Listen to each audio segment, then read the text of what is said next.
এই পাহাড় আর পাহাড়ের এই রাস্তা একদম বেস্ট কম্বিনেশন। কালিম্পংয়ের তৃতীয় দিনকে কোথায় কোথায় কি করলাম সব তোমাদেরকে আজকে বলবো এই মিনি ব্লগে। তো তৃতীয় দিনকে আমরা গেছিলাম লাভা, ঋষভ আর একটা মনিস্ট্রিতে। প্রথমেই আমরা রওনা দিয়েছিলাম লাভার উদ্দেশ্যে। লাভা যেতে যেতে এই পাইন ট্রি গুলো এত অসাধারণ লাগছিল কি বলবো। তারপরে লাভায় গিয়ে দেখি কিছুই নেই, শুধু সাদা মেঘ। তো খুবই কষ্ট পেয়ে লাভা থেকে ফেরার সময় আমরা একটা স্পটে দাঁড়িয়েছিলাম যেখানে পাইন ট্রি ছিল।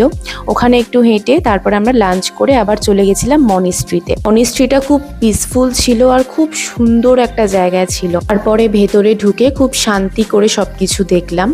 দেন বাইরে বেরিয়ে এই মানি হুইলস গুলো ঘোরাচ্ছিলাম। তারপরে ফাইনালি আমি একটু মুড়ি কিনলাম আর একটা কি সামথিং টমেটো মতন এটা খাচ্ছিলাম। মাসি আমাকে বললো এটা ট্রাই কর, বাট আমার একটু টক টক লেগেছে। আমার রিয়াকশন দেখেই তোমরা বুঝতে পারবে আমার গাটা যেন কেমন একটা করে উঠেছিল এটা খেয়ে। তারপরে আমরা মজা করতে করতে হোটেলে পকোড়া আর চা খেয়ে দিনটা শেষ করলাম।